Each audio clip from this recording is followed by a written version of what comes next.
Back in 1956, I signed up for a psych experiment at college. They had a float tank, one of those sensory deprivation chambers, and they needed people willing to be sealed inside. Easiest gig in the world, or so I thought. All I had to do was lie there in the water for an hour, and they'd pay me $5. Now remember, this was the 50s that $5 felt like 40 or 50 today. I signed up immediately, like half the campus. When I saw the line, I figured I wouldn't get in, but luck or something like, it was on my side. I got picked. At the time, it felt like winning the lottery. At first, it really was the easiest money I'd ever made. 3 times a week, I'd show up, put on a strange wetsuit full of wires, and climb into the tank. They'd hook me up, close the lid, and I'd just float. For the first few minutes, I'd notice the soft slosh of the water and the faint salt smell. But soon, even those disappeared. I wasn't just floating in the water, I was gone. Not asleep, they had all their gizmos monitoring me for that. Just absent. Some of the others talked about visions or out-of-body experiences. I didn't get that though. I was nowhere. Sometimes, it felt like they opened the lid just seconds after closing it. Other times, I'd swear I'd been in there for decades. The worst was when it felt long like years. I'd come out blinking, disoriented, shocked to see I was still a young man. I'd lived lifetimes in that dark, silent void, but I couldn't remember a damn thing about them. Not details anyway. Just the weight of it, like a haunting shadow clinging to my skin. But then one day, something changed. That day, I drifted into the usual nothingness. No sounds, no light, no self. I was alone, unmoored in the black. Or so I thought. Then I felt it. It wasn't something I could see, my eyes were useless in that void. But I sensed it, like a pressure against the edges of my awareness. It wasn't just there. It was approaching. Its presence seeped into me, a probing alien touch that wasn't physical, but somehow invaded every corner of my being. I couldn't explain it. My brain didn't have the tools to process what it was, like trying to describe color to someone born blind. But it was wrong. Its essence twisted and pulsed with something deeply unnatural, something dark. And then came the sound.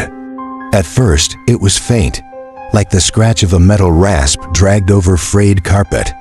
A wet, heavy dragging noise followed decayed, bloated, obscene.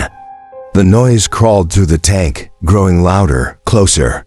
Mixed in were rattling breaths, the dry clatter of cicada husks stirred by unseen winds, and the gurgling sigh of something ancient and dying. The void wasn't empty anymore. The silence I'd known, the nothingness I'd come to expect, was gone. In its place was this presence, closing the distance between us with each passing moment. It didn't speak, its voice was the sounds, the grinding and rasping.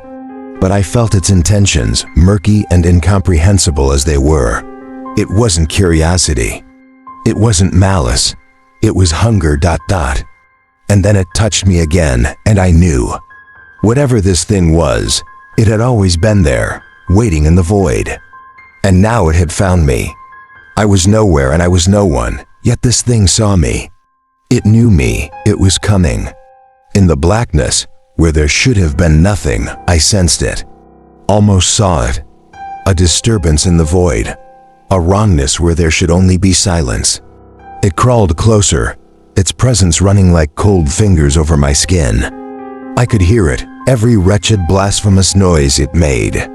I don't know how, but my ears caught every sound perfectly, as though each one was etched into my brain.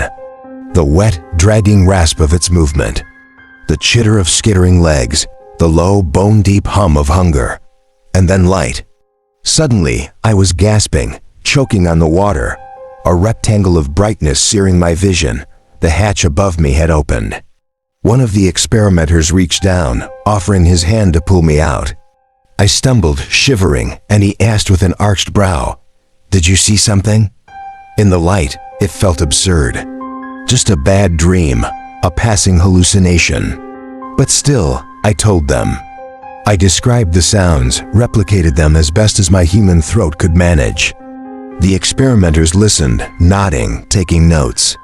I remember thinking the noises weren't meant to come from anything alive, let alone something human. I should have quit that day. But 3 days later, I convinced myself it had been nothing. A fluke.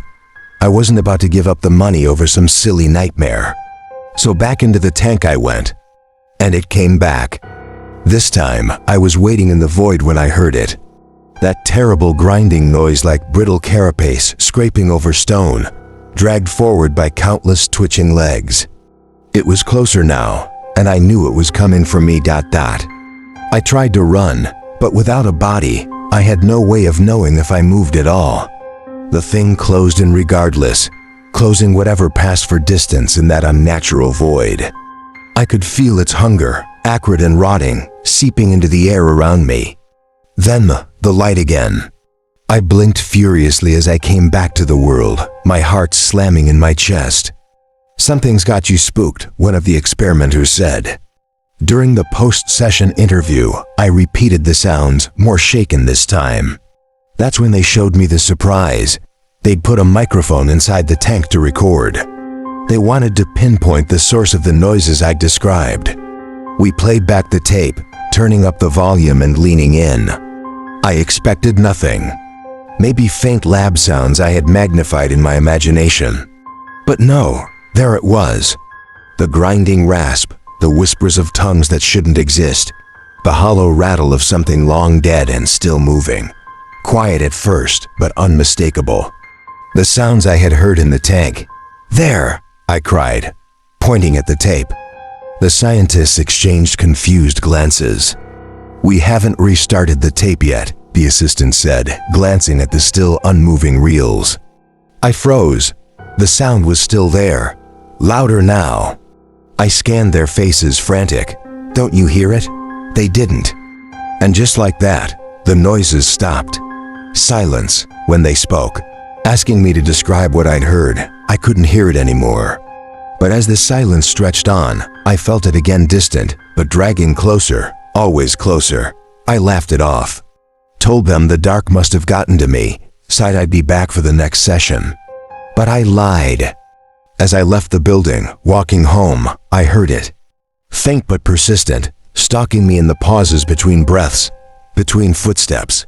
The sound of it scraping, dragging, coming closer. I clapped my hands. I hummed. I did anything to fill the silence as I walked, desperately drowning out the noise.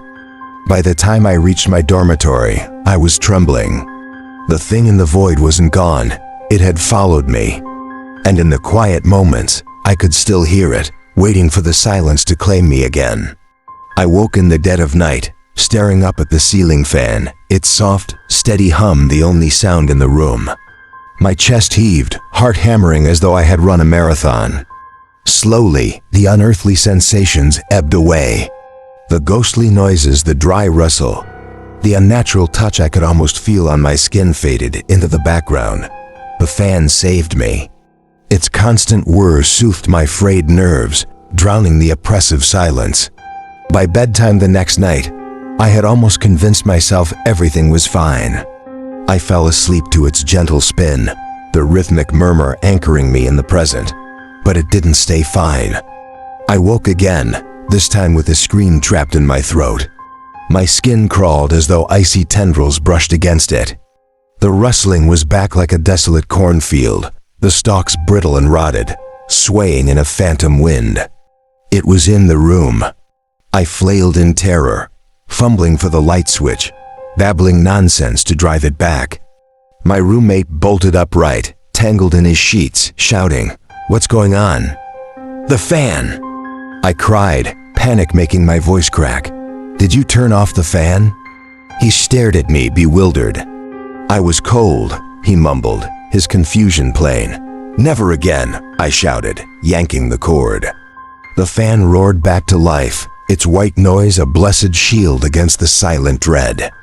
I apologized the next morning, blaming my outburst on a nightmare. Still, I made him promise to keep the fan running, always. He nodded, but a few months later, he requested a room transfer. He said he needed peace and quiet. But I couldn't live in quiet anymore. I became a man of constant noise. I hummed to myself, tapped my fingers against surfaces, clicked my teeth when all else failed. My dorm was filled with sound records spinning endlessly, radios blaring, fans running day and night. I spent a fortune on noisemakers, eventually embracing every piece of technology I could find. The Walkman was my salvation in the 80s portable sound, powered by batteries. It was freedom from the terror of power outages, those killers of electric noise. I carried it everywhere, a lifeline against the creeping silence. Now in my old age, I cling to modern tech, my smartphone, my Bluetooth hearing aids. My friends laugh at my obsession, my eagerness to adopt every new gadget. But for me, it's survival. Because the silence is waiting. It has been 20 years since my hearing began to fail. 15 years since I first relied on hearing aids. The devices grow smaller, more advanced, but they're losing the race against my decaying body. I can no longer hear the gentle murmur of my fan, my companion for decades. Conversations are muffled, and even with my phone cranked to its loudest, music barely registers. Yesterday, as I sat alone in my house, my phone rebooted itself for an update. The moment of silence it left behind was enough. I heard it. The clicking of claws, sharp and greedy, skittering on unseen stone. A sickening rasp, like flesh being dragged over a metal grater. The cavernous breath of something foul, lurking just out of reach. I scrambled to the kitchen, flipping on the garbage disposal, the blender, the microwave, anything to hold it at bay. The noises barely covered it. The thing in the silence was louder than before. I know my time is running out. The technology that has saved me all these years can no longer compete with my failing ears. Soon, my gadgets will fail me, and I will be left with nothing but silence. And in that silence, it will come for me at last.